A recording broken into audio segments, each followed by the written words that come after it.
Modernity. There's a thing, isn't it? We're joined here in Limassol, Cyprus by Paul Orford. Good morning. And good morning, Paul. Nice to see you.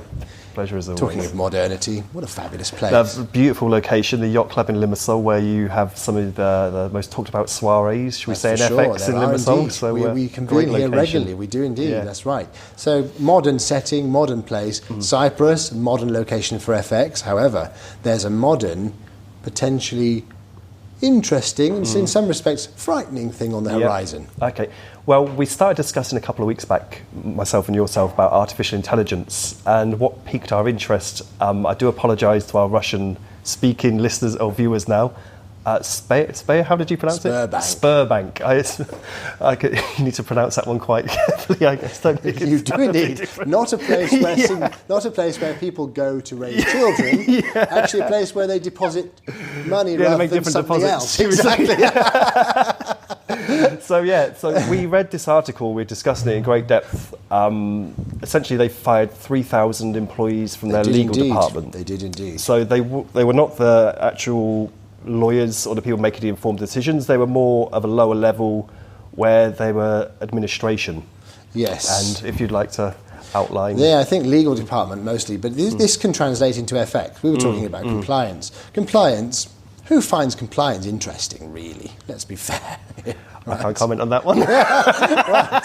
So it's a necessity. Yeah. It's very much now the focus of the industry because the regulatory side of the business has become more and more advanced, and therefore it has to be because we're a technologically advanced industry. Yep. And actually this particular non-bank electronic trading sector is constantly pushing forward the boundaries of financial technology all the time.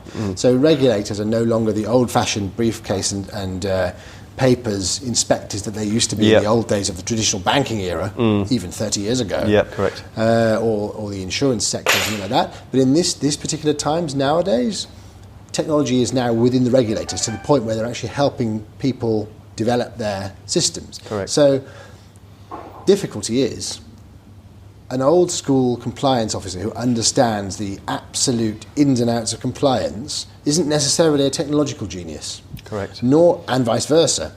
So in London, which is the fintech and electronic trading capital of the world, compliance officers are being paid £1,200 a day as a consultancy rate because they can't find people with both skills to be able to do this job properly. But an AI robot, you invest in that once, and then you outsource the responsibility of managing it and maintaining it to someone like Price Waterhouse or Accenture or Ernst & Young. Yeah. That's it. No need for compliance officers at that kind of price anymore. So we're now living, I believe personally, in a more standardised world where all passports are pretty much the same, not the cover, but the internal side. So my passport will be the same as yours, as the cameraman's. So the actual technology can read it fast. When you, for example, go through an airport now, the amount of airports you go through with the chip, it knows where you've been and what you're doing. So that's global, right? That's gone. Yeah, absolutely. With regards to things like utility bill, if it's just the most basic form of compliance, the utility bill, if you open up a retail trading account, they are pretty much standardised. They are. Yeah. Let's just assume that it's the same language, like it's in English. You would know, okay, look there, and it knows what it's looking for. So there is no, unlike where you're using humans, where you go and say, hey, look, this guy's got this, and this, and there's a story behind it. It's either yes or no. Yes. It's either accepted or it's not. And there must be a system where that particular robot can have certain parameters where it can work out what's genuine, what isn't, what extra documents need to be obtained and what don't, and it replaces the actual. It then can also do reporting. It can then collate all of that and report it all to the main regulatory system every day. Imagine it, if you're a regulator, it's a dream. It is. Because it's like there's no grey area. No grey area. You'll go in to say, this is the parameters if you want our regulatory approval, which you must operate in. That so you're like, okay, so we could just draft your report. We can see that this is rejected. So it's perfect. If I was actually working for a regulator and I was IT literate in that way, to make a program in that way where you know the laws and you know the program inside of it, you can make a killing. Personally, I'm all for, this is the thing, I'm all for it. I think it's excellent. I think it streamlines the whole brokerage, electronic online brokerage sector altogether. I think the more automation and the more kind of automation that can be potentially devoid of any risks of error.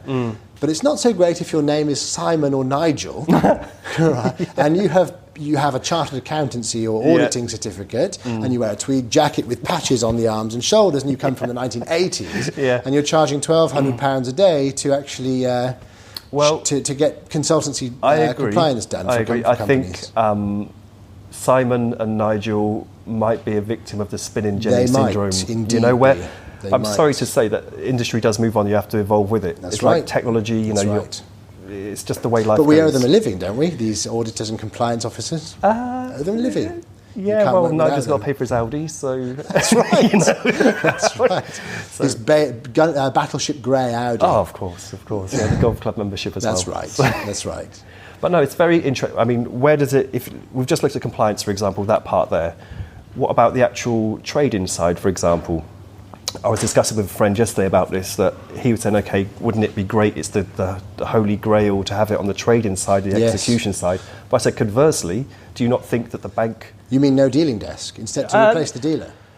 He was saying it for his own end, for example, to make money. So it's the holy grail to beat the system. And I said, but you'd be crazy to think that the other side, the bank, the dealer, is not going to have AI as well. More resources and more capital. capital. They're going to have more resources, so they're sniffing out the AI. That's interesting. Yeah. You think that an AI could replace a chief dealer? And actually learn the risk profile of the brokerage, understand its client base, understand its prime brokerage relationships with all the banks and the liquidity providers and so forth. Good question. And actually replace a chief dealer, understanding all of those parameters. It's a multifaceted thing. You have the client base type of the brokerage, risk management profile dictated to by the prime brokerage, how much internalization and how much straight-through order processing is going to be done. I wonder if a robot can do that. Not in the foreseeable future, but not in too far in the future. Maybe, I think you might be right. It's something that's definitely going to happen. Being a chief dealer as a human being is not an easy job. No. I remember going back years and years ago when I used to program, when I used to install and develop infrastructure for bank trading desks 25 years ago. Did it for many, many years. You have to go into the chief dealer's room sometimes to actually do deployments. And they were working 12, 15 hours a day, exhausting, hard work, extreme concentration, very mathematical. Human error can happen when you're tired. Of course, Robot won't get tired. It knows the parameters and sticks to them clinically, and that's it. And there's no ambiguity. No, you're right. It would just be somebody in control of the AI, for example. You know, you obviously employment will change. Yes, it will. You know, you maybe wouldn't need as many dealers, compliance staff. But that's not to say that a new industry doesn't spring up from that. That's right. You know, like the world of IT where we were previous to this. Yes. You know, people didn't have an IT background unless they had to learn. That's right. And now we're going to the next level. I wonder whether the Nigels and Simons of the 1980s with a briefcase might be replaced by 25-year-old programmers that have developed an AI robot that they're selling to Price Waterhouse, Accenture, Ernst & Young and so forth, that will then put that in on a consultancy basis into institutional trading desks. I think it can work. You'd have to work in a partnership with the regulator. It would need hell of a lot of testing. Yes, it would. But once you've got through also the psychological mindset of accepting it, which this is a fantastic industry for, you know, like taking on new ideas, new technology, you know, it's not like the old industries will say where they're very stuck in their ways. They know this industry is all about being as efficient as possible. Yes, it is. Again, let's just look at it from a very basic retail point of view where you're a client, you want to sign up, deposit trade as fast as humanly possible. Let's take the human out of it. You can upload your documents via a platform. You know straight away. Yeah. Like it would take a nanosecond to say, okay, that's good, that's bad. You know, and then you fix the problem. That's right. And from that, you've got your trading experience then begins. Because I find that a lot of people, when I was working in retail, what their frustration and challenges was, they couldn't start. No.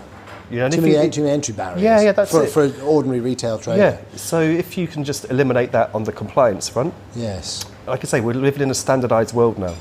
We are. The world is a small place. And actually, authenticity certification has become much more technologically advanced because, as you say, the biometric readers of the passports, the whole point of that is that all passports should have some kind of authenticity certificate that can be read by a machine. So therefore, all of this globalised compliance can be error-free by doing it like that. Yeah. similar to a biometric passport reader. You could use that for certification of documents and compliance. Now, there's one area which I believe it will never work. It's, like we said, the relationship side of it. Never going to work. No, that's right. No doubt people will try to do it because obviously the commissionable side of the business is a big dent in the owner's profit and loss. But that's right. You know what? That's very interesting because this is probably one of the only highly technologically advanced online, completely Ethernet-based businesses in the world, which is the entire component stack of it is based on technology and on Ether. Yet it's a relationship business at the end of the day. Each component, whether it's tier one bank, prime brokerage, platform provider, technology service provider, ancillary services like charting patterns and news and analytics, the retail brokerage, all the affiliates and IBs, everything is technological. But it's a relationship business between all of them. I don't think that can be automated. But just to play devil's advocate here, who's to say that I'm looking for a new prime brokerage and there's many out there, but I just set the parameters myself of what I'm looking for, and therefore it just goes and finds it. You could do that. Straight away. That would work. That would work. So I've probably done myself out of a job. That would work. No, I don't. You know what? I don't think so. I think what that does is it gets rid of the initial. That's actually a beneficial thing. Yeah. That's not the misuse of technology's detriment of the relationship side of it. That enables the initial deal to be done. Yeah. Quickly and efficiently without costs. Yeah. Then it's down to you and all other peers in the prime brokerage sector to maintain those relationships. I think that makes life much more straightforward in terms of, because it's so competitive nowadays. Yeah, that's it. To have an AI actually go and find that's the relevant prime brokerage deal at the right price and to suit specific brokerage is a good thing.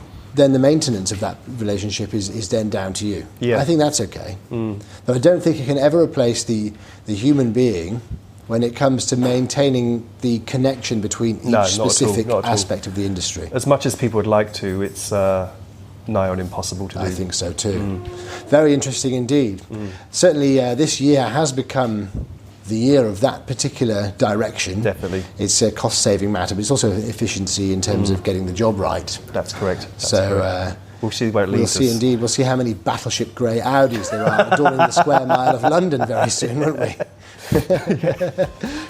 Nice to see you, Paul. Always a pleasure, Andrew. Paul Orford of AMB Prime. See you soon. Thank you very much. All the best.